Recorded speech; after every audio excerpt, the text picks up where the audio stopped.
परमेश्वर हमें, मुझे और आपको, अपने लोगों को अद्भुत आशीष देने वाला परमेश्वर है, ये सच है।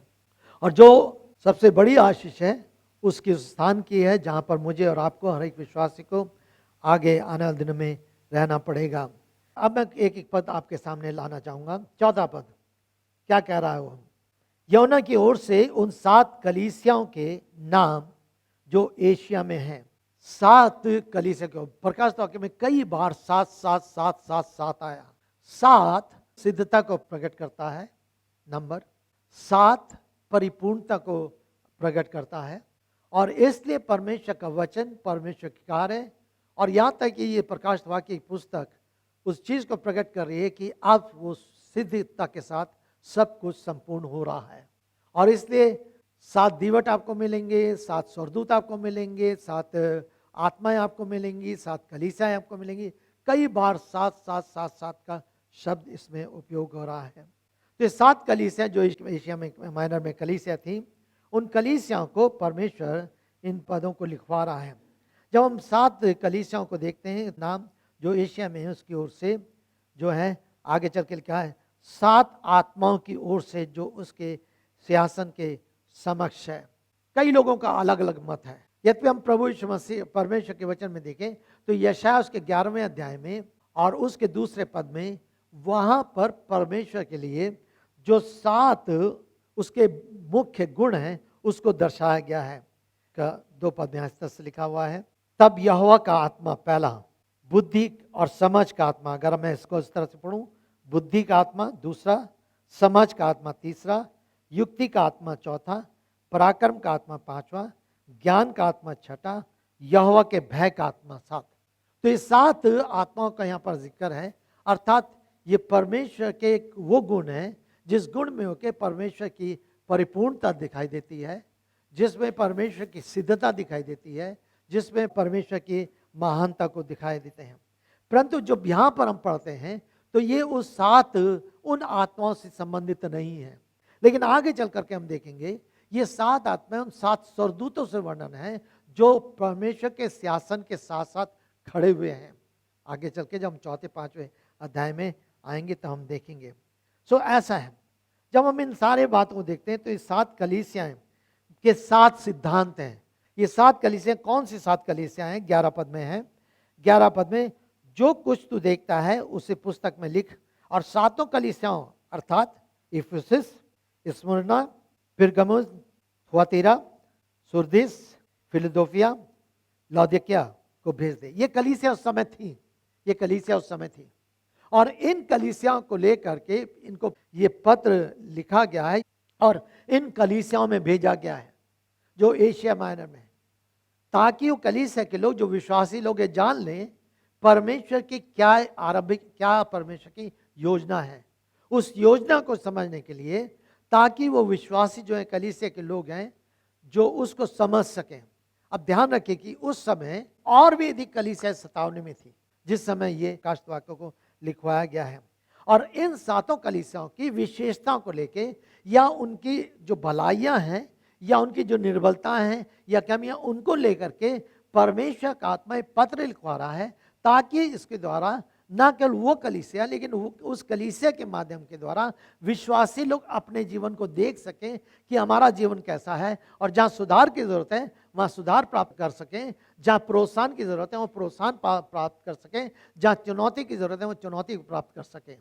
यह है। लेकिन जब इन 7 कलीसियाओं को हम पढ़ते हैं तो इन 7 कलीसियाओं में करीब 7 सिद्धांत हैं जो हर एक कलीसिया से संबंधित है। जब हम कलीसिया के विस्तार में जाएंगे तब हम देखेंगे, लेकिन उन 7 सिद्धांतों को लाना चाहूंगा। पहला सिद्धांत, यीशु मसीह प्रत्येक शिष्य को जानता है।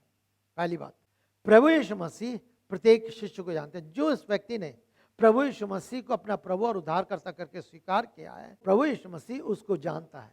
यहाँ पर हम जितने जन बैठे हैं, यदि आपने प्रभु यीशु मसीह को अपने जीवन का व्यक्तिगत प्रभु और उद्धारकर्ता करके स्वीकार किया है, प्रभु आपको जानता है। पिछली बार हम उस पद को देख रहे थे जो इब्रानियों उसके 4 अध्याय उसके 2 पद में है कि कितने समय तक उनको सुसमाचार सुनाया गया है, लेकिन उस सुसमाचार को सुनने के बाद भी उन्होंने ना केवल विश्वास किया और उसको ग्रहण नहीं किया।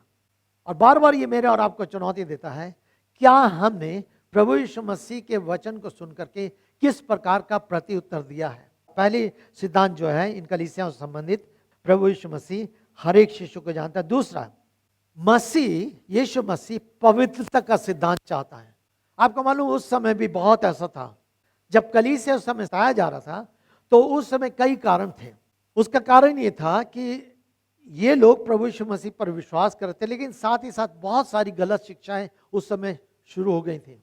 और वो गलत शिक्षाएं थी जो प्रभु यीशु मसीह के अधिकार को कम कर रही थी और किसी न किसी रीति से वो व्यवस्था को लाकर तोड़ मड़ोड़ करके सामने ला के रख रही थी। और वो चाह रहे थे कि ये लोग यीशु मसीह के सुसमाचार को ना सुन करके उन सिद्धांतों पर पालन कर सकें जो मनुष्य के द्वारा अब तैयार किए गए थे। और मेरे प्रियो, आज भी अब ऐसा ही है, बदलाव नहीं है। आज भी ऐसा ही है कि बहुत सारी झूठी शिक्षाएं चारों ओर फैली हुई हैं। संपन्नता की शिक्षा कितनी फैली हुई है। प्रभु यीशु मसीह सब कुछ है, त्रिएकता को तिरस्कार करते हैं। जब हम अलग अलग चीजों में आते हैं तो हमें मालूम चलता है। और इसलिए मुझे और आपको सुसमाचार को जानना बहुत जरूरी है। जब तक मैं और आप सही और सिद्ध सुसमाचार को नहीं जानेंगे, हम बड़ी सरलता से कंफ्यूज हो सकते हैं, भ्रमित हो सकते हैं और उन झूठी शिक्षाओं की तरफ हम धकेले जा सकते हैं। सो ये समय है। तो पहले परमेश्वर क्या चाहता है? परमेश्वर पवित्र सिद्धांत को चाहता है, ऐसे सिद्धांत को जो पवित्रता से शोभायमान हो, ऐसे सिद्धांत को जो पवित्र हो, जिसमें कोई मेल मिलाप ना हो, जिसमें कोई झूठी शिक्षा सम्मिलित ना हो, ऐसे सिद्धांत को परमेश्वर मसीह चाहता है। तीसरी बात, मसीह समर्पित शिष्यों को चाहता है। ना केवल उस शिष्यों को पहचानता है, लेकिन मसीह समर्पित शिष्यों को चाहता है। यदि आप अपने आप को, मैं और आप अपने आप को प्रभु यीशु मसीह का शिष्य और शिष्या बोलते हैं, तो मेरे और आपके जीवन को प्रभु यीशु मसीह के लिए समर्पित होना चाहिए। प्रभु के कार्य के लिए, प्रभु के मार्गों में चलने के लिए, प्रभु की इच्छाओं को पूरा करने के लिए हमें देखना है। ध्यान रखिएगा, ये जो 7 सिद्धांत मैं आपके सामने डाल रहा हूँ, जब हम उन कलीसियाओं के विस्तार में जाएंगे तब हम देखेंगे किस रीति से उसमें के साथ वो मिलते हैं। समर्पित शिष्यों को चाहता है। सो मेरा और आपका जीवन परमेश्वर के प्रति समर्पित होना चाहिए। चौथी बात, मसीह पवित्र शिष्यों को चाहता है। ना केवल ये, पवित्र उसके लिए सबसे बड़ी बात है। हमारा परमेश्वर पवित्र परमेश्वर, आरंभ से बार बार ले व्यवस्था की पुस्तक भरी पड़ी है और परमेश्वर बार बार इस बात को शिक्षा देता है कि परमेश्वर पवित्र है, तुम्हारा बुलाने वाला पवित्र है। पत्रियों में भी इस बात को पाते हैं। पतरस कहता है, थिस्सलुनीक का लेखक कहता है, पौलुस थिस्सलुनीक को लिखते हुए कहता है, परमेश्वर पवित्र है, पवित्र है। और इसलिए आवश्यक है कि परमेश्वर जो पवित्र है उसके शिष्य भी पवित्र हों। और इसलिए मेरे और आपके जीवन में पवित्रता का स्थान होना चाहिए। हमारी सोच में, हमारी भाषा में, हमारे कार्य में, हमारी इच्छा में। कई बार हमारे मुंह में ऐसे शब्द रहते हैं जो अपवित्रता को दर्शाते हैं। सो हमें सावधान रहना है, क्योंकि परमेश्वर शिष्यों से पवित्रता चाहता है। पांचवी बात, मसीह चाहता है कि उसकी कलीसिया निरंतर आगे बढ़ती रहे। मसीह की इच्छा यह है कि कलीसिया उसके आगे बढ़ती रहे। कैसे कलीसिया उसके आगे बढ़ती रहेगी? जब उसके सुसमाचार का कार्य सच्चाई के साथ कलीसिया पूरा करेगी। मेरे प्रियो, हम और आप, प्रभु का धन्यवाद हो, मुझे और आपको परमेश्वर ने बचा लिया। लेकिन क्या मेरे और आपके द्वारा कोई दूसरा बचाया गया है? प्रभु ने मुझे और आपको बचा लिया, लेकिन क्या मेरे द्वारा या आपके द्वारा किसी दूसरे को कोई दूसरा बचा है? और परमेश्वर चाहता है कि मेरे और आपके द्वारा दूसरा बचाया जाए। जब दूसरा बचाया जाएगा तो कलीसिया आगे बढ़ेगी। कलीसिया सुसमाचार एक व्यक्ति से दूसरे के पास, दूसरे के पास से तीसरे के पास, तीसरे के पास, चौथे के पास, इस तरह से बढ़ता है। स्वयं मजबूत होना जरूरी है, स्वयं दृढ़ होना जरूरी है, स्वयं परमेश्वर के ज्ञान को, वचन के ज्ञान को प्राप्त करना जरूरी है, लेकिन उसके साथ साथ दूसरी आत्माओं को जीत करके परमेश्वर की कलीसिया में लाना ये जरूरी है। और यदि सिय्योन कलीसिया के विश्वासी लोग परमेश्वर सामने प्रार्थना करने लगे, प्रभु जी काश 1 साल में एक आत्मा मेरे द्वारा प्रभु आपके पास आ जाए, तो जरूर कलीसिया और अधिक बढ़ सकती है। छठी बात, परमेश्वर चाहता है कि प्रत्येक प्राणी का उद्धार हो। परमेश्वर नहीं चाहते कि कोई भी प्राणी नाश हो, कोई भी प्राणी नाश हो, लेकिन उसकी इच्छा ये, उसकी मनसा ये, हर एक व्यक्ति, चाहे किसी जाति का हो, किसी भाषा का हो, किसी देश का हो, किसी कुल का हो, प्रत्येक व्यक्ति उद्धार को प्राप्त कर सके। पौलुस जब लेटर लिख रहा है तो उसमें कहता है कि हम अपने देश के लिए प्रार्थना करें, देश के नागरिकों के लिए प्रार्थना करें, ताकि उनके समय में हम मन और चैन से रह सकें। और साथ ही साथ परमेश्वर नहीं चाहता कोई भी नाश हो, परंतु चाहता है हर एक को मन फिराव का अवसर मिले और वो उद्धार को प्राप्त करें। परमेश्वर की इच्छा है प्रत्येक प्राणी, क्योंकि उसने अपने आप को बलिदान किया। परमेश्वर ने जगत से ऐसा प्रेम किया, किसी विशेष भाषा में नहीं, किसी विशेष कुल में नहीं, किसी विशेष और समुदाय का नहीं, लेकिन जगत से, संसार के लोगों से प्रेम, चाहे वो किसी पृष्ठभूमि में थे, कहीं के थे, परमेश्वर ने जगत से ऐसा प्रेम किया। सो परमेश्वर चाहता है कि सबका उद्धार हो। अंतिम बात क्या है? परमेश्वर सभी उद्धार पाए लोगों को इनाम देगा, पुरस्कार देगा। प्रत्येक उद्धार पाए लोग परमेश्वर के उससे इनाम को प्राप्त करेंगे। उन इनामों को भी देखेंगे जो परमेश्वर विश्वासियों को देगा। सो अभी हम फाउंडेशन लेकर रहे हैं। सो यहाँ पर वो कहता है 7 कलीसियाओं के नाम, जो वो कलीसिया हमने देख लिया और इन कलीसियाओं के साथ साथ उद्धार सिद्धांतों को भी देख लिया। जब हम आगे बढ़ते हैं, अब यूहन्ना क्या देख रहा है? परमेश्वर पिता अपने पुत्र को, पुत्र के द्वारा पवित्र आत्मा को, पवित्र आत्मा के द्वारा स्वर्गदूत को, स्वर्गदूत के द्वारा यूहन्ना को ये बात पहुंचाई जा रही है। लेकिन यूहन्ना क्या देख रहा है? यूहन्ना उस प्रभु यीशु मसीह को देख रहा है कि प्रभु यीशु मसीह कैसा परमेश्वर है। और पूरे प्रकाशित वाक्य में लगभग 32 उपनाम है जो प्रभु यीशु मसीह के लिए टाइटल्स हैं, उपनाम है। और कम से कम 8 या 9 नामों को हम देखना चाहेंगे कि किस प्रकार से उस उपनामों के द्वारा हम प्रभु यीशु मसीह को देखते हैं कि जिस परमेश्वर की हम आराधना कर रहे हैं, जिस प्रभु यीशु मसीह पर हमने विश्वास किया है, जिसको अपना प्रभु और उद्धारकर्ता लेकर हम चल रहे हैं, वो कैसा है, ये बहुत जानना जरूरी है। जितना अधिक हम उस परमेश्वर को जानते हैं और उतना अधिक हम उसके करीब आते हैं। तो जब हम इस बात को देखते हैं तो आगे चल के सबसे पहले वो कहता है, पहला अध्याय उसके 5वें पद में, और यीशु मसीह की ओर से जो विश्वास योग्य साक्षी, सबसे पहले बात विश्वास योग्य साक्षी, ये साक्षी यीशु मसीह की है। उस साक्षी को, उस गवाही को, जो कुछ भी प्रकाश वाक्य में आगे चल करके हम पढ़ेंगे, देखेंगे, सुनेंगे, समझेंगे, जो भेद की बातें, जो पर्दे खुलेंगी, उन खोलेंगे, चाहे पत्रियों के, चाहे इन कलीसियाओं के द्वारा है परमेश्वर संदेश पहुंचाना जा रहा है, चाहे और भी भविष्यवाणियां हैं उनको खोल रहा है वो, जो कुछ भी है, जो कुछ भी है, किसके द्वारा? विश्वास योग्य साक्षी के द्वारा। प्रभु यीशु मसीह परमेश्वर की ओर से एक विश्वास योग्य साक्षी के रूप में संसार में आए। पुत्र ने पिता की साक्षी दी, ध्यान दीजिएगा, पवित्र आत्मा पुत्र की साक्षी देता है, पुत्र पिता की साक्षी देता है। और यूहन्ना के सुसमाचार को अगर आप बार पढ़ेंगे तो बार बार इस बात को देखते हैं कि वहां पर 5वें अध्याय में कई बार साक्षी शब्द आया है, क्योंकि पुत्र ने पिता की साक्षी दी है और वो साक्षी सच्ची है। जैसे मैंने पिछली बार बताया था कि प्रकाश वाक्य की पुस्तक का जो आरंभ हुआ है कलीसिया के साथ आरंभ हुआ है। कलीसिया की स्थापना ही विश्व में स्वर्ग पर उठाया गया, स्वर्गदूत ने कहा जैसे उजाड़ेगा वैसे तुम उसको आते देखोगे, और तब उसके बाद आगे चल करके फिर वो कलीसिया युग आरंभ होता है और धीरे धीरे करके वो सारी चीज बढ़ती चली जाती है। दूसरी बात वो कह रहा है, मृतकों में से जी उठने वालों में पहला उठा। क्यों प्रभु यीशु मसीह को पहला उठा कहा गया? सबसे पहले वही था जो मृतकों में से जी उठा। क्या और बाइबल में नहीं है जो लोग मृतकों में जी उठे? जरूर, लाजर मुर्दों में जिलाया गया, लेकिन कुछ समय बाद लाजर मर गया। पिछली बार भी मैंने कहा था, जितने भी जिलाए गए, चाहे पतरस के द्वारा, चाहे पौलुस के द्वारा, चाहे यीशु मसीह द्वारा, इन आश्चर्य कर्मों के द्वारा जिन लोगों को भी प्रभु ने जीवन दिया, जिलाए गए, उनकी मृत्यु हो गई। अब वो प्रतीक्षा में है, यीशु मसीह जब आएगा तो उसके साथ वो भी मेरे और आपके साथ उठाए जाएंगे। लेकिन केवल प्रभु यीशु मसीह है जो मृतकों में से उठा, वो पहला उठा है, प्रथम है।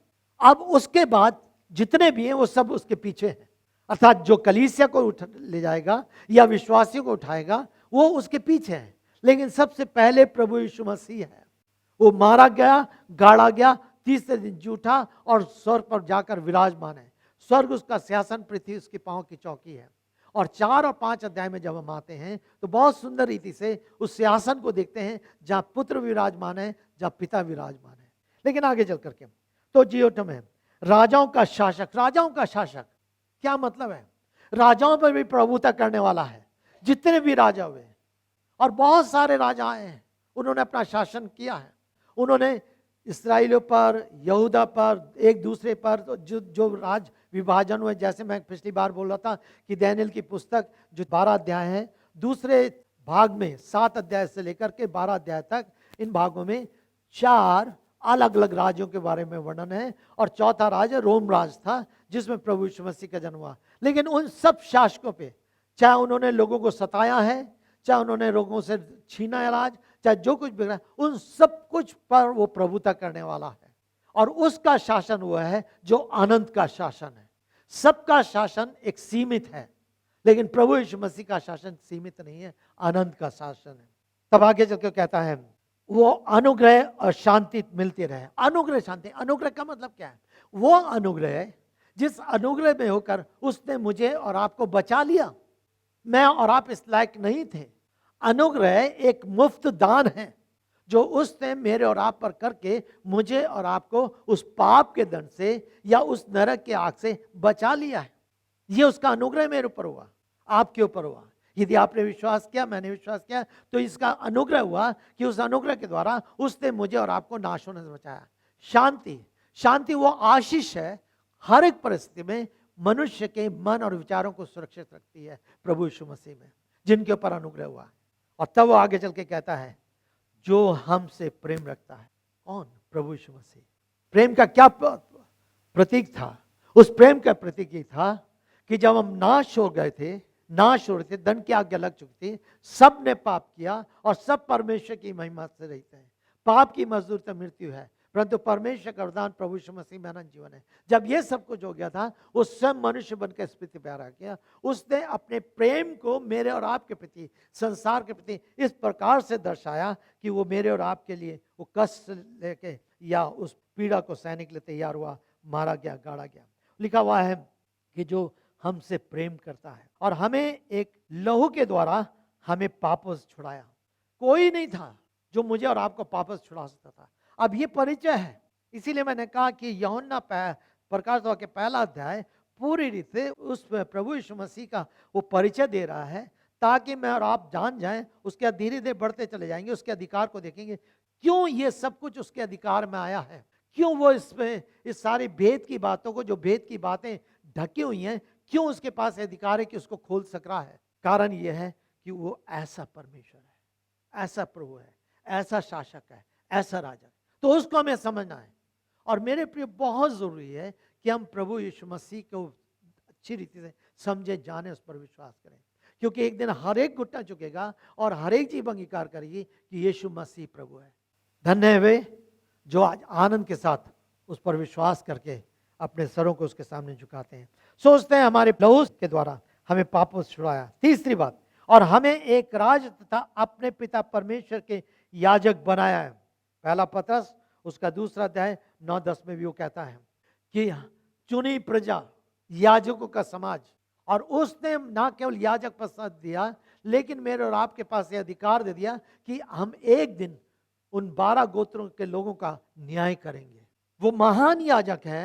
उस महान याजक ने मेरे और आपके लिए अपने आप को बलिदान किया।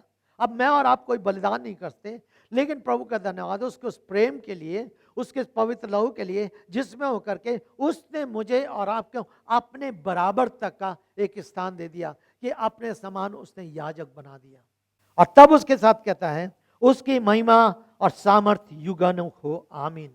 आपको मालूम, जब हम यूहन्ना उसके 17 अध्याय में पढ़ते हैं प्रभु यीशु मसीह की अंतिम प्रार्थना, और अंतिम प्रार्थना में प्रभु यीशु मसीह प्रार्थना करते हैं 17 अध्याय उसके 5वें पद में, हे पिता, तू मुझे अपनी उस महिमा में शामिल कर, या अपनी वो महिमा दे जो जगत की उत्पत्ति के समय थी।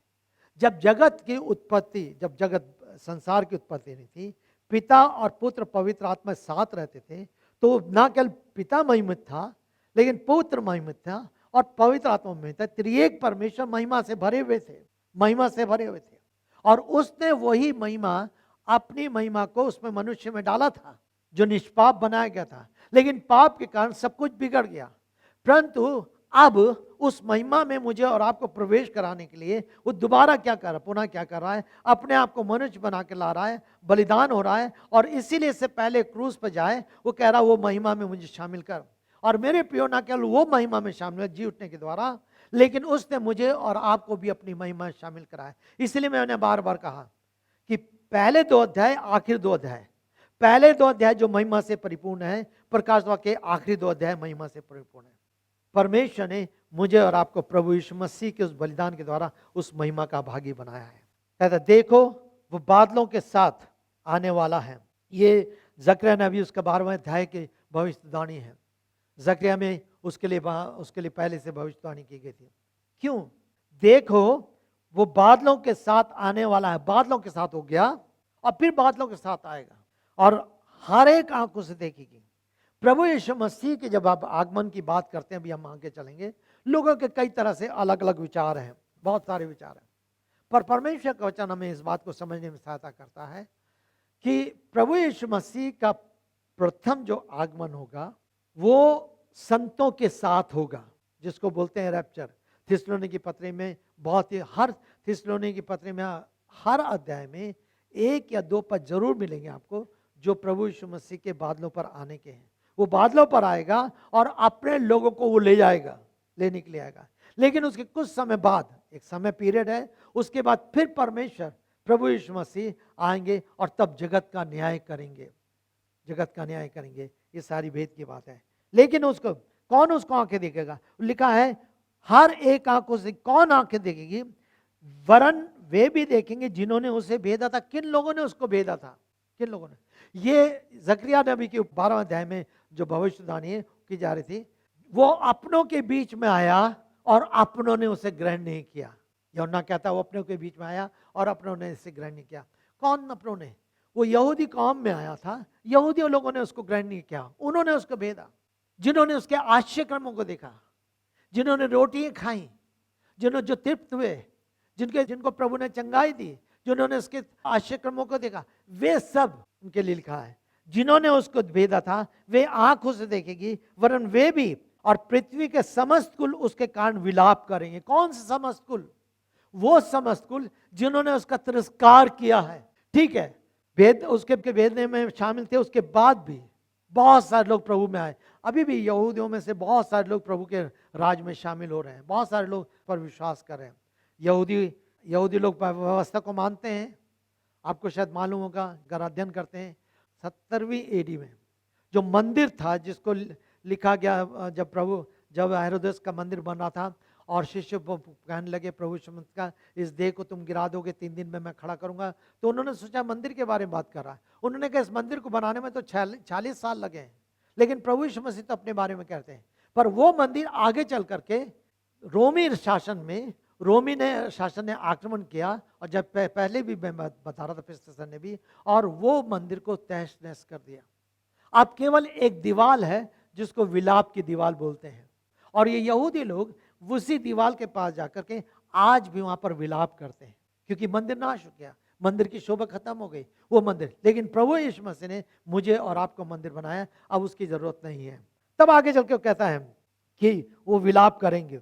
मेरे प्रियो, जिन्होंने उसका तिरस्कार किया है, ये मेरे और आपके लिए चेतावनी है। यदि हम परमेश्वर के वचन को सुनने के बाद भी उसका तिरस्कार करते हैं, तो एक समय आएगा मुझे और आपको विलाप करना पड़ेगा, और प्रभु मुझे और आपको बचाए ऐसे संकट में। तब आगे चल के 8वें पद में, प्रभु परमेश्वर जो आने वाला और सर्वशक्तिमान है, जो आने वाला, अर्थात अनंत का परमेश्वर, उसका ना कोई आदि है ना कोई अंत है। वो ऐसा परमेश्वर, वो सर्वशक्तिमान परमेश्वर है। वो कहता है मैं अल्फा और ओमेगा हूं। वो कह रहा है मैं आदि हूं, मैं अंत। इब्रानी भाषा के ये ए और जेड शब्द है। जैसे इंग्लिश में ए से कोई भी अक्षर आप देखते हैं तो ए से और जेड के बीच में, ठीक उसी तरह से मैं आदि और अंत हूं, अल्फा और ओमेगा हूं। परमेश्वर धन्यवाद। अब ये सारी बातें वर्णन करता है। तो मुझे और आपको प्रभु यीशु मसीह के उन बातों को देखना है जो सच में जो उसने कही। तो 3 मुख्य बातें हैं। उसने अपने लहू से मेरे और आपके पापों को क्षमा किया है। उसने मुझे और आपका अपना याजक बनाया है। उसने मुझसे और आपसे प्रेम किया है। राजाओं का राजा, प्रभु का प्रभु ऐसा परमेश्वर है। वो बादलों पर आएगा, ये उसके आने की भविष्यवाणी है। 9वें पद में, मैं यूहन्ना जो तुम्हारा भाई और यीशु के कारण, अब ध्यान दीजिएगा, अब यहाँ पर यूहन्ना एक अपने आप को वर्णन कर रहा है, क्यों वो पतमुस टापू पर पहुंचाया गया और पतमुस टापू कहां था, इसको ध्यान देना। कह रहा है, मैं यूहन्ना जो तुम्हारा भाई और यीशु के कारण क्लेश, राज और धीरज में तुम्हारा सहभागी हूं, परमेश्वर के वचन और उस यीशु की गवाही के कारण पतमुस नामक द्वीप में था। ये यूनान और इटली के बीच में, यूनान और इटली के बीच में एक स्थान, और एक बहुत ऊंची पहाड़ी जैसी थी, लगभग रोम से 40 किलोमीटर। और जो कोई जिसको भी पनिश किया जाता था या दंड दिया जाता था, उसको वहां रखा जाता था। जैसे आपको अगर मालूम है, इतिहास अगर आपको मालूम है, भारत देश का इतिहास, अंग्रेज लोग जब किसी को काला पानी करते थे, जैसे अंडोनिकोबार, वो वहां पर लोग जा नहीं सकते थे, एक बहुत समुद्री, उस समय यात्रा आसानी होती थी, बिल्कुल कोने में, और बंदी जेल खाना रहता था। वहां पर यूहन्ना को उसके पैरों को चेन से बांध कर रखा गया था। क्यों बांध कर रखा था उस स्थान पर, उसको क्यों बांध कर रखा था? लिखा है वो परमेश्वर के वचन और यीशु की गवाही के कारण, दो कारण थे। उसने परमेश्वर के वचन से समझौता नहीं किया था। गंगा गए तो गंगादास, जमुना गए तो जमुनादास। यहाँ चर्च में आ रहे हैं, हालेलुया प्रेज द लॉर्ड कर रहे हैं, गांव गए फिर क्या करें, मजबूरी, कुछ ना कुछ तो करना ही पड़ता है। सुसमाचार के लिए खड़ा होना सीखना है। मसीह जीवन एक अलगाव का जीवन है, और जब तक आप अलगाव में नहीं आएंगे, जरूर उसमें सतावनी का सामना करना पड़ता है। आजकल जो सतावनी हो रही है, कई सारे अलग अलग कारणों से, माफ कीजिएगा। एक तो कई जगह हमारी भी गलती है, कई जगह हमने परमेश्वर के वचन की जगह तेल और पानी को चर्चेज में बेचना बंद शुरू कर रखा है। आओ भैया तेल ले जाओ, पानी ले जाओ, दुआ करेंगे तुम चंगे हो जाओगे। प्रभु हमारा ऐसा नहीं, प्रभु दुकान लगा के नहीं बैठता, और तेल और पानी कहीं बाइबल में नहीं लिखा हुआ। इसको सावधान रहिए। मैं हमेशा इस बात को सिखाता हूँ लोगों को, और बहुत विरोध करता हूँ। अगर आप किसी ऐसी कलीसिया के से निकल कर आए हैं जहाँ तेल और पानी बिकता है, आप सही कलीसिया में नहीं थे, आपको वहाँ वचन सही नहीं दिया गया, आपको सुसमाचार वहाँ सही नहीं मिला। और इसलिए अच्छा है कि आप सुसमाचार की खोज करिए। परमेश्वर प्रार्थना के उत्तर में चंगाई देता, हम प्रार्थना करते हैं बीमारों के लिए, आज भी की गई, बीमारों के लिए प्रार्थना करते हैं, करेंगे प्रार्थना, लेकिन रुमाल छुआ के नहीं देंगे, तेल फूंक कर नहीं देंगे, भैया रख लो बोतल देख लेना, और नहीं होने। हम प्रभु यीशु मसीह पर विश्वास करते हैं, प्रभु यीशु मसीह हमारा उद्धार करता है, प्रभु यीशु मसीह हमारा चंगा देने वाला। और इन अंतिम दिनों में हमें बहुत अधिक सावधान रहना है, और कई जगह इस कारण भी ये सारी समस्याएं आ रही हैं। परमेश्वर का वचन सबसे अधिक महत्वपूर्ण ये है हमारे आप में, इसको स्थान दीजिए, इसको लीजिए, इसको अपने हृदय में। वो कह रहा परमेश्वर के वचन के कारण, क्योंकि उसने परमेश्वर के वचन से समझौता नहीं किया था। परमेश्वर का वचन सच्चा है, परमेश्वर का वचन अनंत है, और परमेश्वर के वचन में लिखा है यूहन्ना उसका 12 अध्याय उसके 48 पद में, और अंतिम दिनों में उसको दोषी ठहराने वाला एक है, अर्थात परमेश्वर का वचन जो उसके मुख से निकले हैं। और मुझे और आपको परमेश्वर के वचन का पालन करना सीखना है, और प्रार्थना करनी चाहिए, प्रभु जी परमेश्वर पिता मुझे अपने वचन का पालन करना आप सिखाइए। दूसरी बात तो कहता है यीशु की गवाही के कारण, किसकी गवाही दे रहा था? प्रभु यीशु मसीह की। प्रभु यीशु मसीह एकमात्र सच्चा परमेश्वर है, वो राजाओं का राजा। और उस समय ये रोमी राज के लोग बहुत ज्यादा उन पर जोर दे रहे थे। उस समय बहुत बहुत सतावनी थी। अगर आप इतिहास को पढ़ेंगे तो उनको रोमी शासकों ने बहुत ज्यादा सतावनी में मसीहों को दिया। 300 साल उन्होंने इतना बुरी तरह से मसीहों को सताया था, और उसी का परिणाम था ये पतमुस टापू में इतनी दूर वहां पर रखा गया था, और रख करके उस कटघरे में था। पौलुस के बारे में भी हम देखते हैं, लेकिन ये बिल्कुल एकांत, उससे कोई मिल नहीं सकता था, कोई बात नहीं कर सकता। ऐसे में जिसको मैंने कहा काला पानी, ऐसे में परमेश्वर ने उससे बातें की हैं और उससे अपने भेद को प्रकट किया है। कह रहा है पतमुस नामक द्वीप में था, मैं प्रभु के दिन आत्मा में आ गया और मैंने अपने पीछे तुरही की ध्वनि का एक बड़ा शब्द कहते सुना। क्या कहते सुना? ये कहते सुना कि जो कुछ तू देखता है उसे पुस्तक में लिख और सातों कलीसियाओं अर्थात इन कलीसियाओं को भेज दे, जो 7 कलीसियाओं के नाम दिया। जो तू देख रहा है, जिसको मैं तुझे दिखा रहा हूं, उसको लिख और इन 7 कलीसिया को भेज दे, ताकि कलीसिया जान जाए कि इनका विश्वास कैसा है, इनका जीवन कैसा है, इनका आत्मिक जीवन कैसा है, इनका समझौता का जीवन है। और जब हम दूसरे तीसरे अध्याय में आते हैं तो दूसरे तीसरे अध्याय में उन 7 कलीसियाओं के बारे में, जिसको हम आगे चल के देखेंगे, उनका वर्णन है। और उनमें उन सारी कलीसियाओं, 7 कलीसियाओं की उनकी विशेषताएं और गुण और अवगुण दोनों दिखाए गए। और उसके द्वारा परमेश्वर उनको चिताता है। और मेरे प्रियो, ये 7 कलीसिया आज वर्तमान में मेरे और आपके आत्मिक जीवन को सुधारने के लिए, संवारने के लिए है। तो कह रहा है उनको लिख ले। 12 पद से लेकर के जल्दी से। तब मैं उससे जो मुझसे बोल रहा था देखने को मुड़ा, और फिर कर मैंने सोने के 7 दीवट देखे, सोने के 7 दीवट देखे। और उन दीपदानों के मध्य मनुष्य के पुत्र, मनुष्य के, दानियेल की पुस्तक में हम मनुष्य के पुत्र का वर्णन पाते हैं। प्रभु यीशु मसीह के संकेत है। प्रभु यीशु मसीह का जो उपनाम है, यूहन्ना भी वर्णन करता है। यूहन्ना सुसमाचार उसके पहले अध्याय में करीब 14 उपनाम है। समय नहीं है जो मैं उनको आपके सामने लाऊं, लेकिन अगर घर में आज जाकर अध्ययन करेंगे तो आपको मालूम चलेगा। वहां पर भी हम मनुष्य के पुत्र के पाते हैं। ये मनुष्य का पुत्र कौन है? प्रभु यीशु मसीह है। उन दीपदानों के मन, दीपदानों के मन में प्रकाश चल रहा है। अब पुराने नियम में जब हम निर्गमन में जाते हैं तो निर्गमन में 20 अध्याय देखते हैं, 12-13 अध्याय तक इस्राएलियों को मिस्र की गुलामी से निकाला गया। उसके बाद वो यात्रा में आते हैं। 20 अध्याय में परमेश्वर के द्वारा मूसा को जो आज्ञाएं दी गई उनका एक्सप्लेनेशन, उनको समझाया गया है। लेकिन 25 अध्याय से जब आप निर्गमन की पुस्तक में जाते हैं तब परमेश्वर वाचा के संदूक के बारे में बताता है। और वाचक का संदूक, अभी हम पिछले दिनों भाइयों के साथ सुबह मॉर्निंग डिवोशन में उसको देख रहे थे, सीख रहे थे। और वाचक का संदूक परमेश्वर की उपस्थिति का स्थान माना जाता था। और उसमें ये 7 दीपदान रहते थे। और ये दीपदान जो है कभी भी इसकी जो बत्ती है या जो ज्वाला है वो बुझती नहीं थी, इसकी रोशनी बुझती नहीं थी, कभी नहीं बुझती थी। उसके लिए लेवी वंश से अलग लोग चुने गए थे और वो समय बे समय में उसको साफ करके तेल लगाया करते थे और उसको कभी बुझते नहीं। मुझे नहीं मालूम आपने दिल्ली में कभी उनको देखा होगा जो शहीदों का हुआ है अमर जवान ज्वाला जो है, वो पहले तो किसी और चीज से तेल वगैरह से था, आज तो गैस से चलाया जाता है। लेकिन वहां पर भी हमेशा वो प्रकाश रहता है, कभी बुझ नहीं सकता।